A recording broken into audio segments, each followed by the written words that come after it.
NCP SP के प्रमुख शरद पवार ने ऐसे संकेत दिए हैं कि वे अब कोई चुनाव नहीं लड़ेंगे। शरद पवार ने कहा कि कहीं तो रुकना पड़ेगा। महाराष्ट्र चुनाव से पहले शरद पवार का ये बड़ा बयान सामने आया है। शरद पवार ने कहा है, मैं कोई चुनाव नहीं लड़ना चाहता। चुनाव को लेकर मुझे अब रुकना चाहिए और नई पीढ़ी को आगे आना चाहिए। पूर्व केंद्रीय मंत्री और महाराष्ट्र की राजनीति के दिग्गज नेता शरद पवार ने कहा कि अब तक 14 बार चुनाव लड़ा हूं, सत्ता नहीं चाहिए, बस समाज के लिए काम करना चाहता हूं।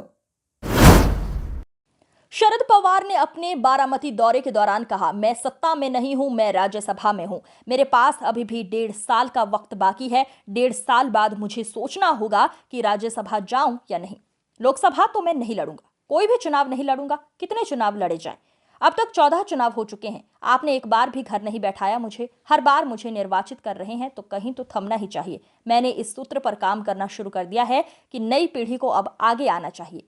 इस बीच शरद पवार ने बारामती में उप मुख्यमंत्री अजित पवार के काम को सराहा, लेकिन उन्होंने जोर देकर कहा कि अगले 3 दशकों तक इस क्षेत्र के विकास के लिए नए नेतृत्व की जरूरत है।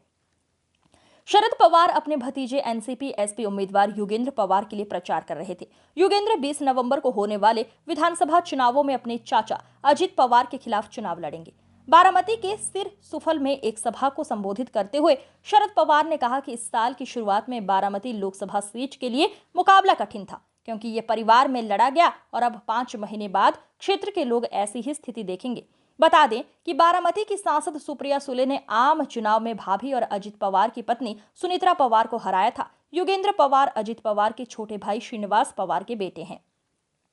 शरद पवार ने कहा, आपने मुझे 1 या 2 बार नहीं बल्कि 4 बार मुख्यमंत्री बनाया। आपने मुझे 1967 में चुना था और महाराष्ट्र के लिए काम करने से पहले मैंने 25 साल तक यहाँ काम किया। मैंने सभी स्थानीय शक्तियां अजित दादा को सौंप दी। उन्हें सभी निर्णय लेने, स्थानीय निकायों, चीनी और दूध निकायों के लिए कार्यक्रमों और चुनावों की योजना बनाने का काम सौंपा। उन्होंने कहा कि अजित पवार ने 25 से 30 साल तक इस क्षेत्र में काम किया और उनके काम पर कोई संदेह नहीं है। पूर्व केंद्रीय मंत्री ने कहा कि अब भविष्य के लिए तैयारी करने का समय आ गया है। हमें ऐसे नेतृत्व को तैयार करने की जरूरत है जो अगले 30 साल तक काम करे। सभी को अवसर मिलना चाहिए और उन्होंने कभी किसी को भी पीछे नहीं रखा।